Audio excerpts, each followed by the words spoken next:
berapa? 2 bulan. Untuk apa? 1 hadis. Maka semangat untuk belajar Al-Quran dan mengajar Al-Quran harus kita tumbuhkan. Halakoh Al-Quran, tahsinul Quran, hifdzul Quran, ini harus menjadi gerakan kita sebelum belajar yang tidak bengek. Orang tiba-tiba langsung kuliah, wong belum lulus TK, belum SD, SMP. Makanya terjadi di dalam masyarakat ini kota itu, karena warna-warni yang terlalu dibesar-besarkan tapi tidak belajar dari dasar. Ini adalah persoalan yang memperhatikan di kalangan umat Islam.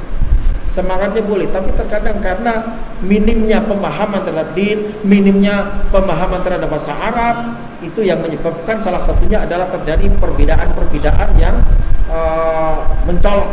Kadang terjadi perseteruan, kadang ya, hal-hal yang tidak kita inginkan. Tapi kalau kita faham, kita akan bisa toleran dan orang akan memahami. Ini persoalan pilihan. Jadi hifdzul Quran wa ta'allumul lughah al-arabiyyah, belajar bahasa Arab ini menjadi satu kesatuan yang harus terintegrasi, menjadi satu kesatuan. Bayangkan Imam Syekhul Islam Ibnu Taimiyah dalam Iqtida'us Shiratal Mustaqim, keras beliau. Kalau ada 2 orang muslim bisa bahasa Arab tapi tidak ngomong Arab, bermaksiat, dosa. Dan para ulama mengatakan bahwa belajar bahasa Arab itu adalah kewajiban dalam agama. Bayangkan Sayyidina Umar mengatakan, Sayyidina Umar orang Arab berbicara di hadapan orang Arab yang sehari-harinya ngomong Arab dan termasuk afsahu man nataqa bil arabiyyah. Mada yaqul? Ta'allamul arabiyyata fa innaha juz'un min dinikum. Pelajari bahasa Arab karena bahasa Arab itu bagian dari din kalian. Siapa yang dituju? Orang-orang Arab yang berbahasa. Tapi kalau bangsa Arab, orang Arab tidak belajar bahasa Arab, gak ngerti Quran, gak ngerti Sunnah. Yang menyedihkan sekarang ini 70% dunia Arab tidak menggunakan bahasa Arab fusha, tapi menggunakan bahasa amiyah, bahasa pasaran. TKI mungkin ke Arab Saudi bisa bahasa Arab, tapi coba suruh baca kitab, gak bisa, beda sekali. Maka yang penting untuk kita ajarkan kepada generasi kita adalah hifdzul Quran, diawali dengan tahsinul Quran, halaqal Al-Quran. Kalau belum bisa baca Al-Quran, ya diajari baca tulis Al-Quran, atau sebelum bisa baca Al-Quran pun bisa ditalkinkan hifdzul Quran, bersama-sama menghafal surat-surat. Ada Dr. Ragib Sirjani dalam bukunya Kaifa Nahfadzul Quran menceritakan di sebuah negara bekas jajahan Soviet, ya sekarang Rusia, itu di wilayah itu tidak ditemukan mushaf, tidak ada mushaf, karena memang dilarang. Kalau ada orang pegang mushaf ditangkap polisi, teroris itu pegang mushaf. Tapi apa yang terjadi? Ternyata di situ banyak anak-anak yang hafal Al-Quran 30 juz, nggak punya mushaf, tapi Al-Quran itu dihafal. Dan itu tradisi yang sudah berjalan sejak zaman sahabat. Dalam surat Al-Ankabut Allah mengatakan, bal huwa ayatun bayyinatun fi suduril ladina utul ilm. Al-Quran itu ayat-ayat nyata. Di mana letaknya? Fi suduril ladina utul ilm. Di dalam dada, bukan di dalam perpustakaan, bukan di dalam HP, bukan di dalam laptop. Fi suduril ladina utul ilm. Di dalam dada orang-orang yang diberi ilmu. Jadi ciri orang yang berilmu itu di dalam dadanya ada Al-Quran.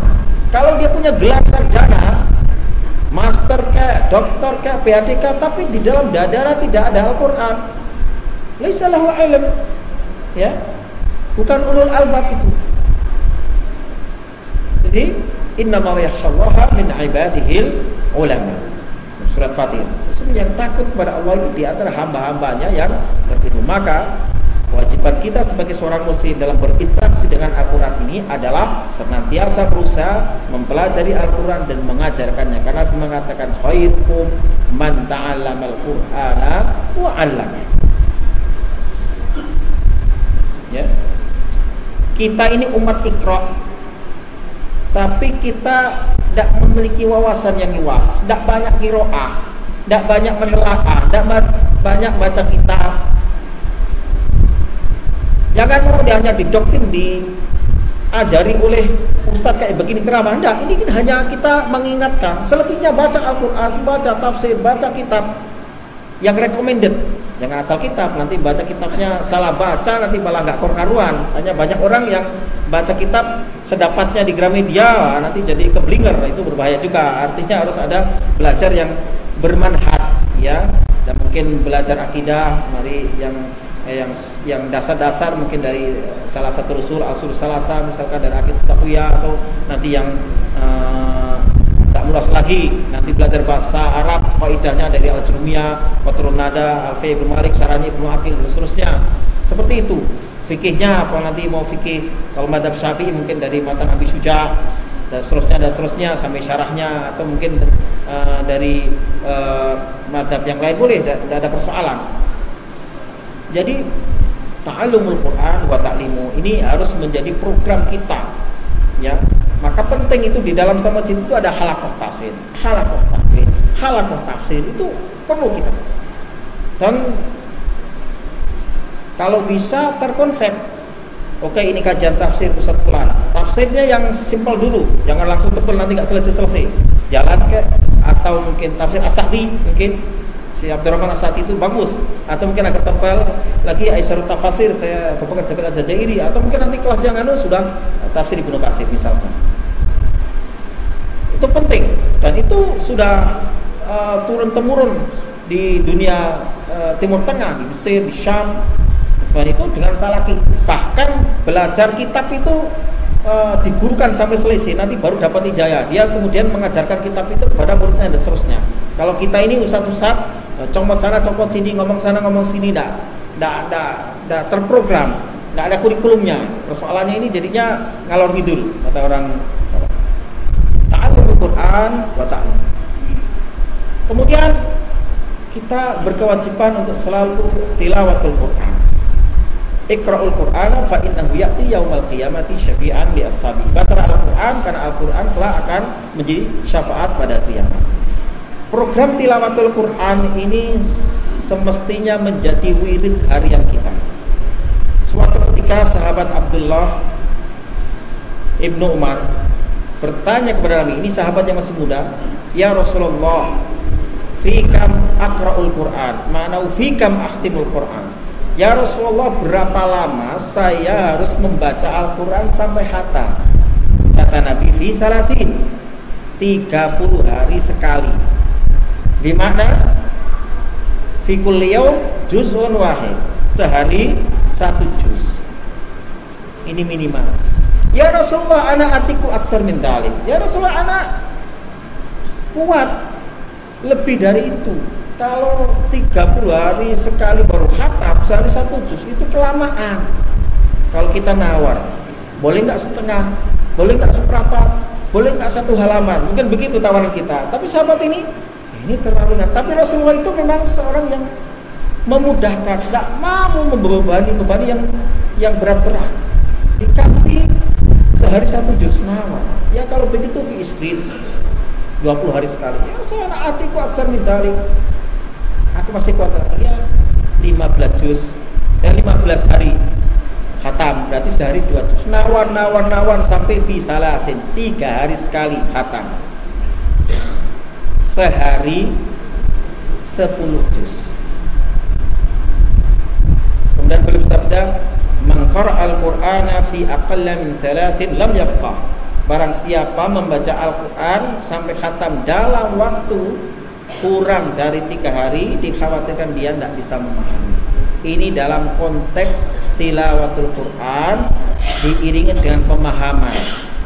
Tapi dalam konteks tilawah untuk murajaah dan untuk ta'abbud ibadah nafilah, itu kita dapatkan para ahli ibadah itu menghatamkan ada semalam itu khatam 30 juz.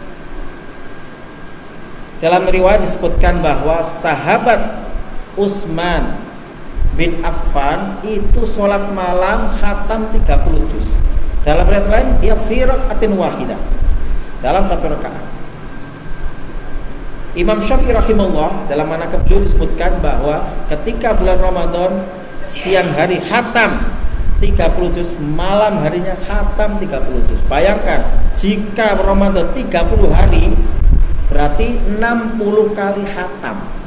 Ya kita nggak kebayang kalau kita bacaan Al-Qurannya masih beliputan 1 juz 1 jam. Loh, berarti sehari nggak selesai, 24 jam baru juz 24 itu. Ya, tapi bagi mereka yang hafalnya sudah dhabit, bacaannya hadir itu standar bacaan cepat, tapi tidak menyimpang dari kaidah tajwid. Yang panjang ya panjang. Panjang itu berdasarkan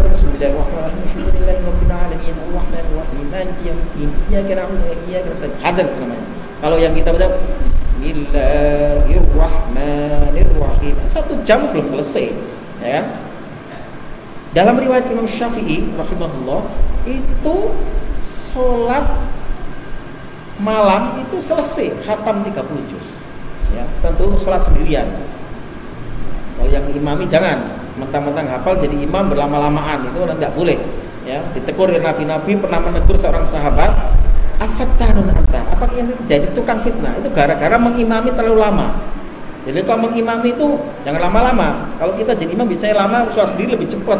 Ya, sholat berjamaah lama, sholat sendiri lebih cepat. Ya. Mestinya kebalik. Kalau sholat sendiri silakan berlama-lama. Sholat bersama orang lain, ya sewajarnya. Dalam suatu riwayat Ibnu Mas'ud pernah menceritakan, di malam hari saya bangun, kemudian saya masuk ke Masjid Nabawi. Saya dapati Rasulullah sedang mengerjakan sholat, saya ikutan. Setelah yang dibaca alif lam mim dzalikal kitabul la raiba fihi hudal, terus kok enggak rukuk ya pikiran yang masuk sambil saya qulus subhana minan nasi ma wallahum an qiblatihim allati kanu 'alaiha. Masuk juz berikutnya, masuk tilkar rusul, enggak selesai sambil la yukallifullahu nafsan illa wus'aha laha ma kasabat. Akhir ini entar lagi ruku, ternyata disambung lagi bismillahirrahmanirrahim alif lam mim Allahu la ilaha illa huwal hayyul qayyum. Surat Ali Imran, Al-Baqarah 286 ayat, 2,5 juz kurang 2 halaman. 2,5 juz kalau kita itu 1 juz 1 jam itu sudah 2,5 jam, belum ruku. Ditambah Ali Imran 200 ayat, belum ruku, ditambah An-Nisa 176 ayat. Itu batu 1 rakaat 5 juz lebih. Kalau kita hitung 1 rakaat itu 5 jam lebih. Ada hadisnya, ini ada riwayatnya. Tapi ini Rasulullah SAW sendiri. Salahnya Tapi Ibnu Mas'ud itu menceritakan, hampir saja saya berniat buruk. Maksudnya berniat buruk itu apa? Mau mufarakah, mau mutus sholat gak ada rukunya, gimana ini? Mau, tapi ini Rasulullah, gimana? Jadi jelas gak khusyuk itu sholatnya, sahabat itu kan. Maka dalam hadis sebutkan, qoma Rasulullah sallallahu alaihi wasallam minal laili hatta tawarramat qadamahu. Rasulullah salat malam sampai telapak kakinya bengkak.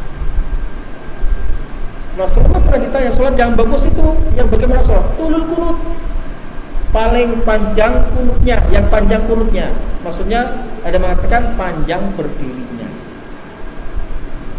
Itu potret.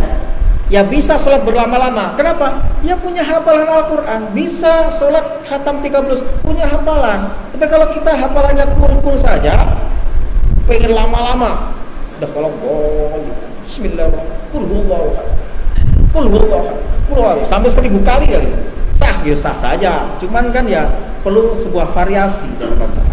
Sehingga Rasulullah itu ketika membaca atau mendengar tentang ayat adab menangis, ya. Seperti itu. Jadi ada ta'assur di Quran. Ada keterpengaruhan dalam itu potret bagaimana mereka itu membaca Al-Quran, dan Al-Quran lebih banyak dibaca dalam sholat.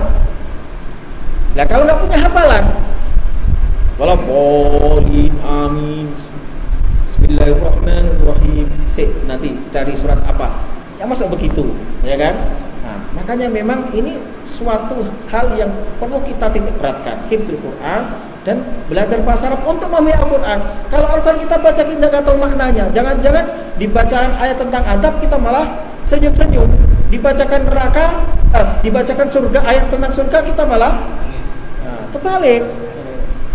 Karena kita di dalam masyarakat kita itu yang paling banyak kan Quran itu bacaannya ya, musafah tilawatil Quran. Wah, diulurkan suaranya luar biasa, ini pakai nahawan, jihar kalau saya ini bayati macam-macam.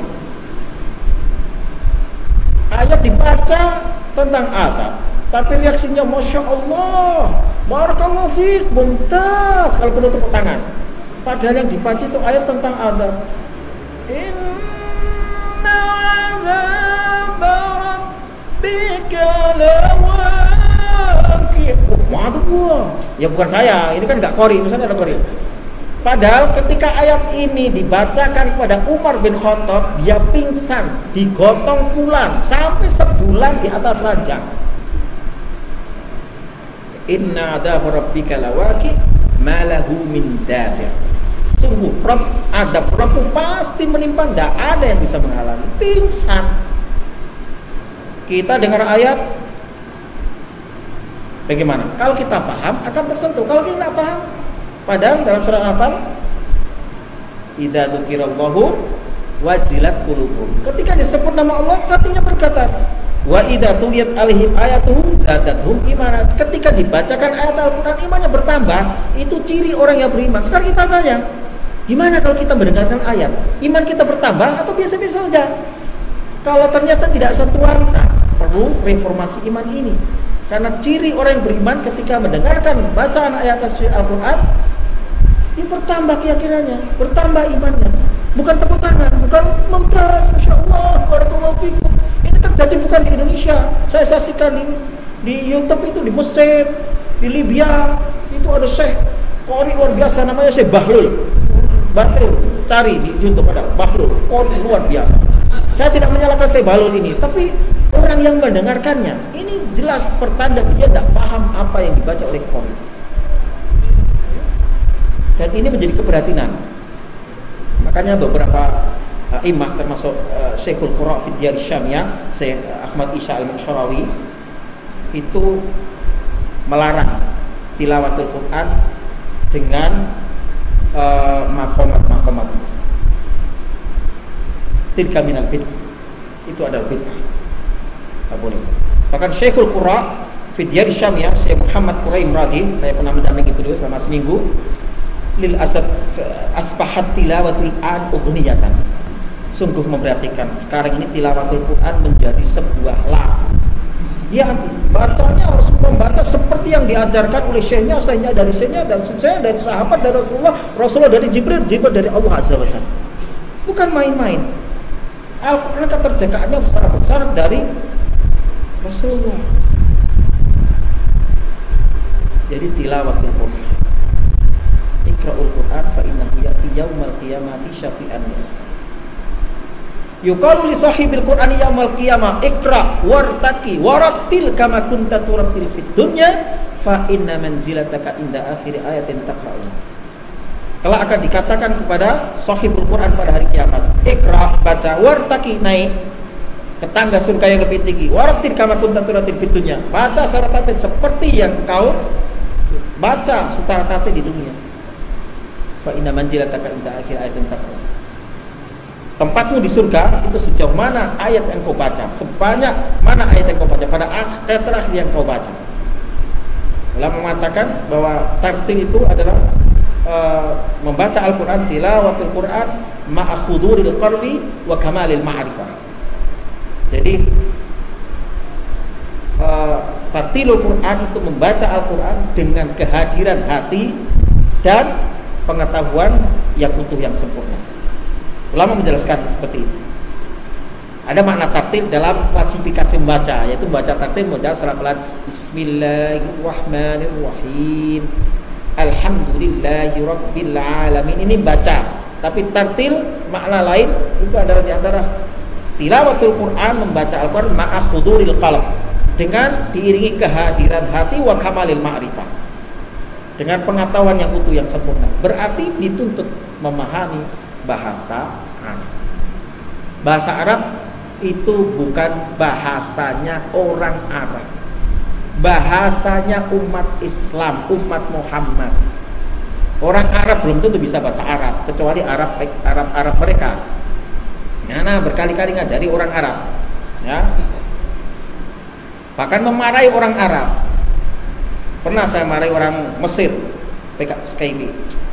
Ya Habib, anta Misri, anta Arabi, limana yajid al-Arabiyya? Ta'allam al-Arabiyya.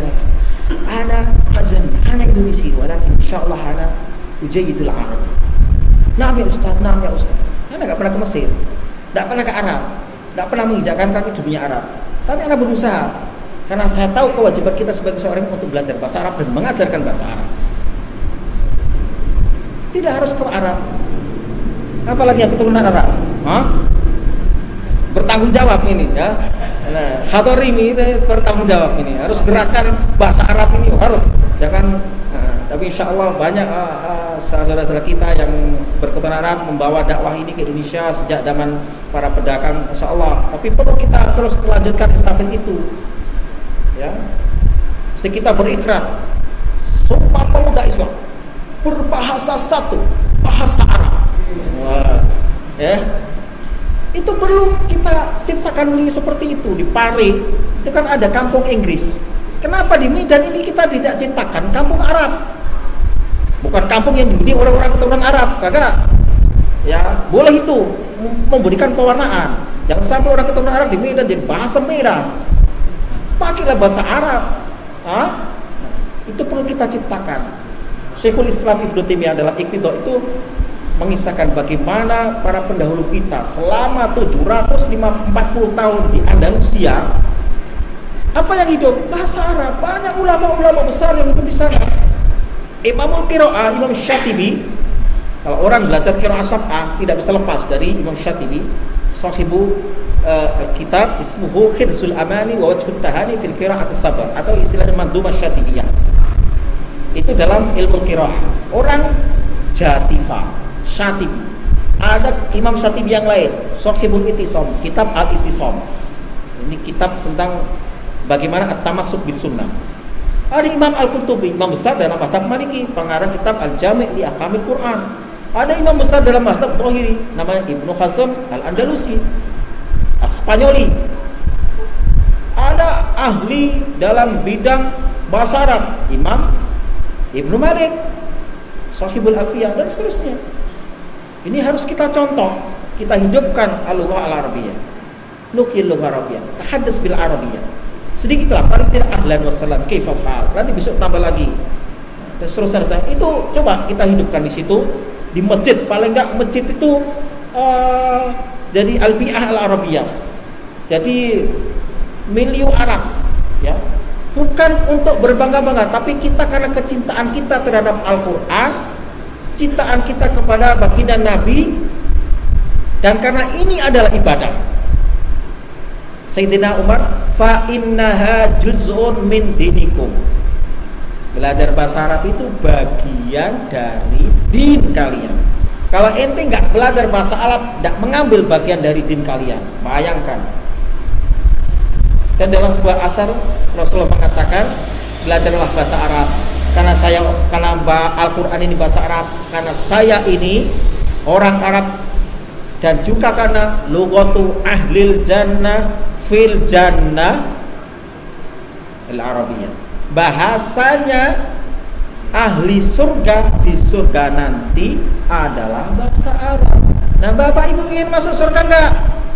Belajarlah bahasa Arab. Orang mau pergi ke Mandarin, mau ke Cina mencari fulus, belajar bahasa Mandarin, kursus bahasa Mandarin. Kita ini pengen ke surga, tiketnya kita nggak mau beli, ya tiketnya bahasa Arab. Belajar bahasa Arab, memahami Al-Quran. Lughatu ahlil jannah fil jannah. Dan tinggi rendahnya derajat ahli surga ditentukan oleh tadi sahibul Quran. Yuqalu sahibul Quran yaumil qiyamah ikra wartaqi wartil kama kunta turatil fid dunya fa inna manzilataka inda akhir ayatin taqra. Dikatakan pada ahli surga. Banyak orang yang masuk surga, tapi ada yang spesial, sahibul Quran. Ikra wartaqi wartil kama kunta turatil fid dunya. Baca, naik lagi, naik lagi, naik lagi. Oh, banyak sekali bacaan Al-Qur'annya. Oh, tinggi derajatnya di surga. Maka ini harus menjadi perhatian kita semua, para aktivis majlis, para asatid. Mari kita hidupkan gerakan hifdzul Quran. Tentu kalau kita bicara hifdzul Quran diawali dengan baca tulis Al-Quran dan tahsinul Quran, kemudian ihya'ul lughal arabiyyah, menghidupkan bahasa Arab. Jadi tilawatul Quran adalah kewajiban kita. Selanjutnya adalah tadabbur ma'anil Quran, merenungi makna-makna Al-Quran. Allah SWT berfirman dalam surat Shad 38. Ini letaknya di sebelah kanan, baris ketiga. Kitabun anzalnahu ilaika mubarakun liyadabbaru ayatihi wa liyatadzakkara ulul albab. Itulah kitab Al-Quran. Kitabun anzalnahu ilaika, kitab yang kami turunkan kepadamu ya Muhammad, mubarakun, yang penuh keberkahan.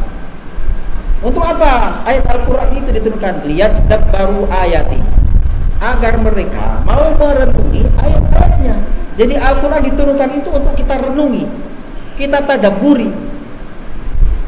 Selain kita baca, membacanya saja kata ulama at-tahabbub bitilawatihi, membacanya saja dinilai ibadah. Bahkan Nabi mengatakan man qara'a harfan min kitabillahi falahu bihi hasanah wal hasanatu bi asri amsalha.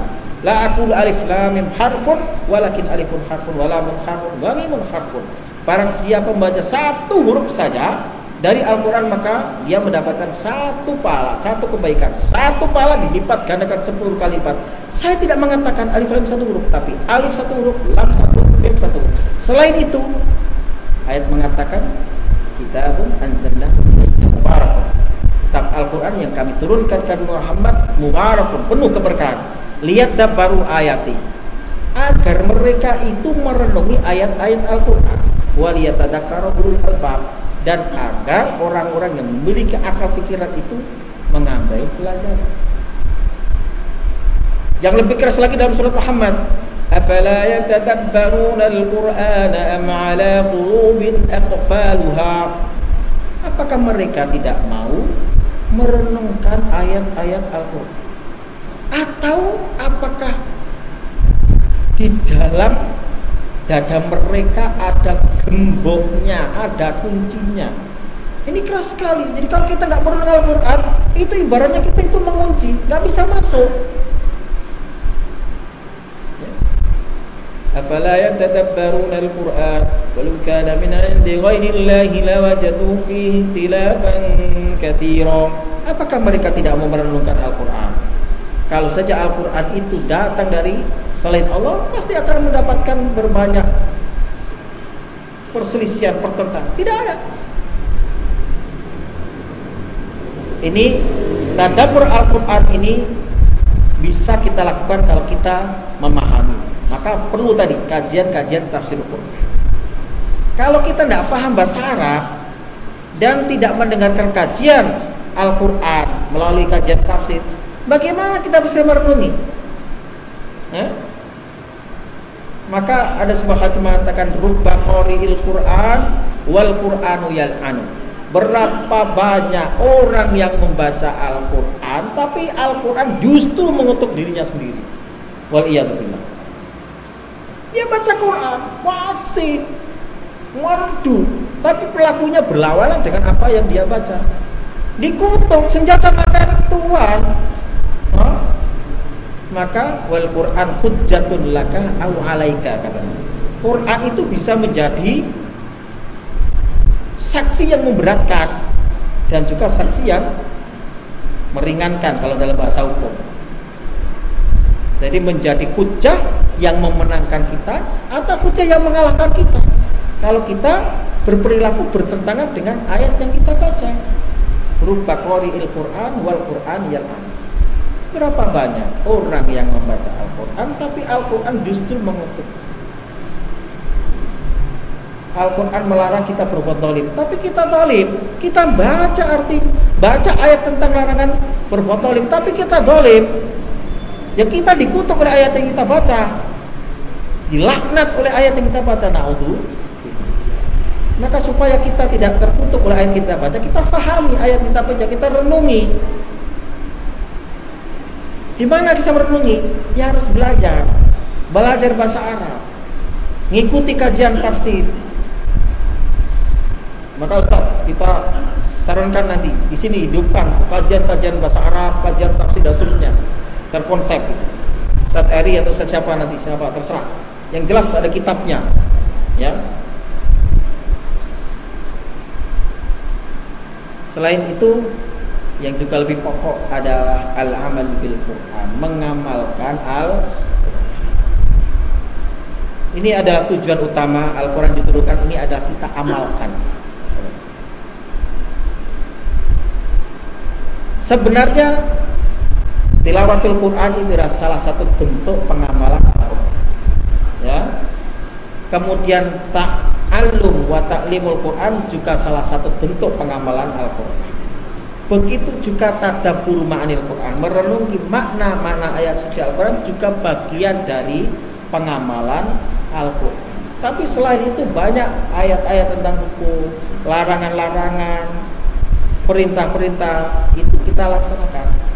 Kita akan tahu bahwa ini perintah Al-Quran, ini larangan Al-Quran kalau kita telah memahami tadi proses sebelumnya tadi, belajar, merenungi, memahami dan seterusnya. Diawali mungkin dengan terjemahan, boleh belajar Al-Quran perkata dan seterusnya.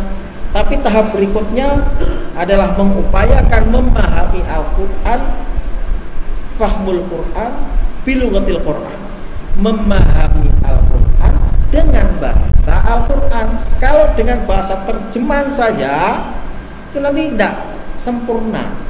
Bahkan beberapa ulama melarang atau tidak setuju dengan program penerjemahan Al-Quran ke dalam bahasa lain. Al-Quran dan terjemahnya dalam bahasa Indonesia, dalam bahasa Inggris.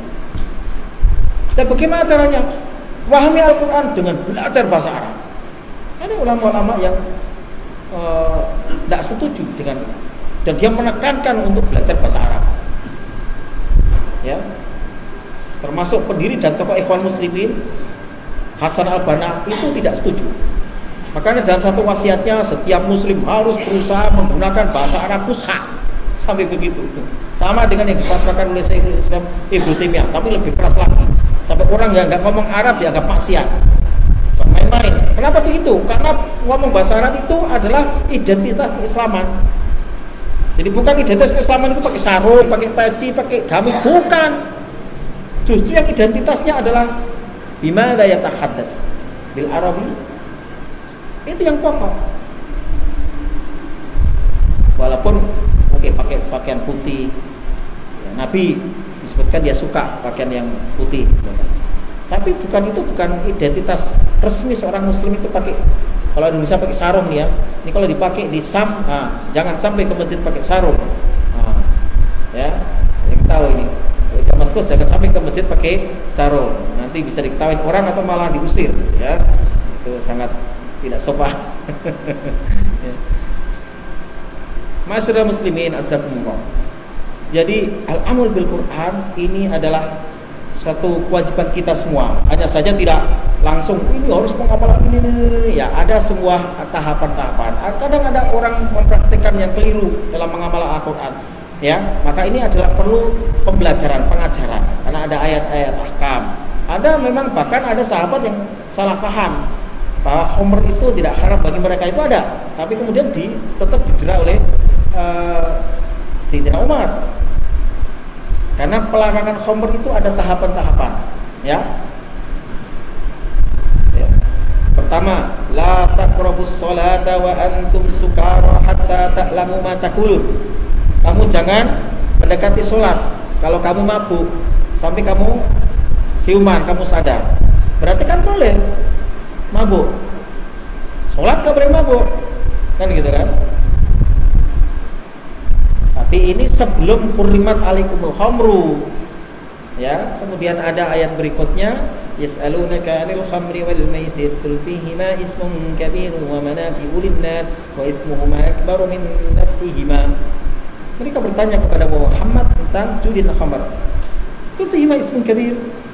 Dosanya besar. Wa manafi'u lin-nas. Ada manfaatnya, banyak manfaatnya juga bagi manusia.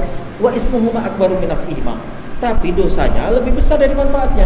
Sampai kemudian ayat hurrimat alaikumul khamru. Nah, ini dalam ulumul Quran nanti dibahas ada nasih dan mansukh. Hukumnya sudah tidak berlaku tapi ayatnya masih. Itu menunjukkan tahapan.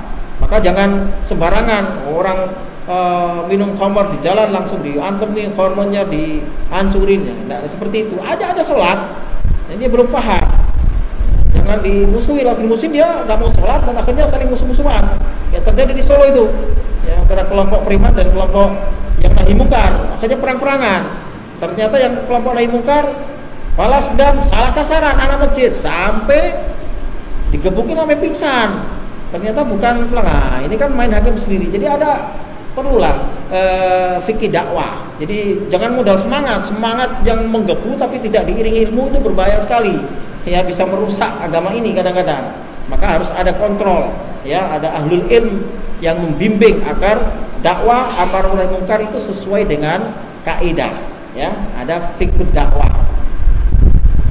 Ma'asyiral muslimin rahimakumullah, demikianlah yang bisa saya sampaikan pada kesempatan kajian pada malam hari ini tentang bagaimana semestinya interaksi seorang muslim dengan Al-Quran. Kita sebagai seorang muslim berkewajiban untuk senantiasa belajar dan mengajarkan Al-Quran, untuk berusaha untuk tilawatul Quran setidak-tidaknya sehari 1 juz, atau kita singkat dengan gerakan S juz, eksekusi, S sehari, S 1 juz.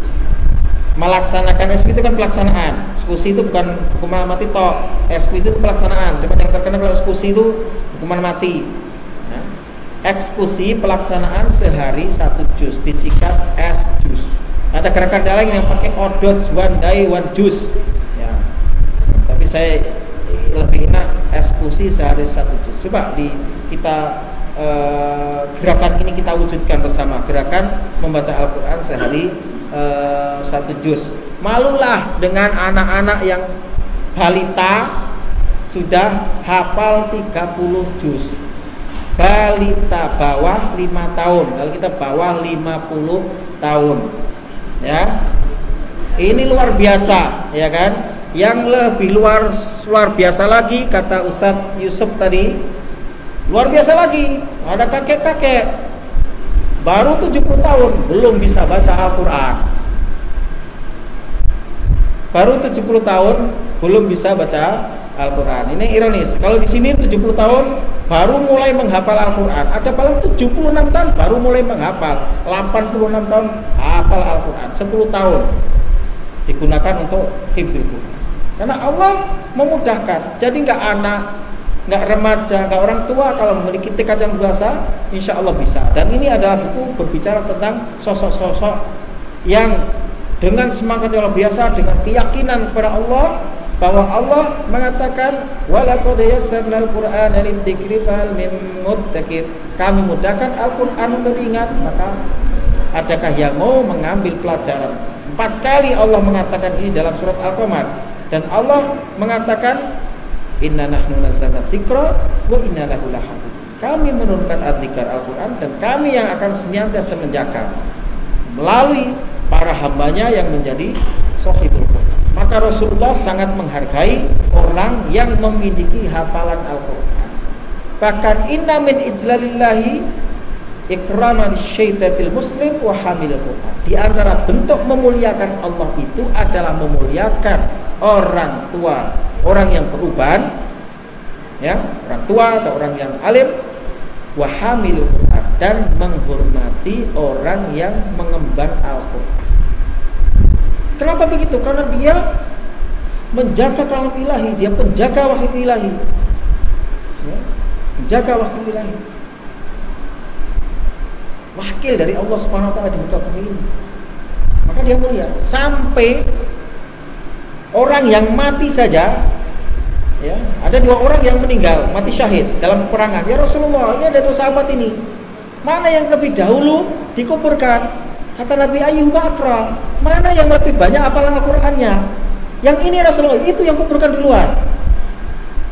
Sampai sudah meninggal itu dihormati oleh Rasulullah SAW. Bukan main-main. Itulah perhatian Rasulullah terhadap penjagaan Al-Quran. Maka marilah kita bersama-sama berupaya untuk menjadi hamilul Quran, hamalatul Quran, para pengemban Al-Quran. Sedikit demi sedikit kita masukkan Al-Quran ke dalam dada kita, sehingga kita mampu berinteraksi yang lebih intim dengan Al-Quran. Saya tutup dengan perkataan ulama, barang siapa yang ingin agar Allah berbicara kepadanya, hendaklah dia membaca kitab sucinya. Sekali lagi, barang siapa yang ingin agar Allah berbicara kepada seorang hamba, hendaklah hamba itu membaca kitab suci. Ya ayyuhalladzina amanu. Ini dari Allah kepada kita. Maka ayah Sir Muhammad Iqbal pernah mengatakan, mewasiatkan kepada anaknya, ya waladi iqra'il Qur'an wa ka'annama 'alaika unjal. Anak, bacalah Al-Quran seakan Al-Quran itu diturunkan kepada kamu. Bagaimana Al-Quran diturunkan kepada Nabi? Iqra' saja langsung menggigil. Bagaimana Umar bin Khattab ketika mendengar ayat ada pingsan. Bahkan Ali bin Fudail bin Iyad ketika mendengarkan inna dabarika lawaqi malamin dafi, dia pingsan 3 hari, hari keempat meninggal dunia. Mudah-mudahan ini semua dapat menggerakkan hati kita semua untuk lebih dekat kepada kitab suci Allah SWT, untuk menjadi sahibul Quran, menjadi hamil Quran. Amin Allahumma amin. Aku qouli hada wa astaghfirullah li wa lakum. Kurang lebihnya kami maaf. Akhirul kalam. Wassalamualaikum warahmatullahi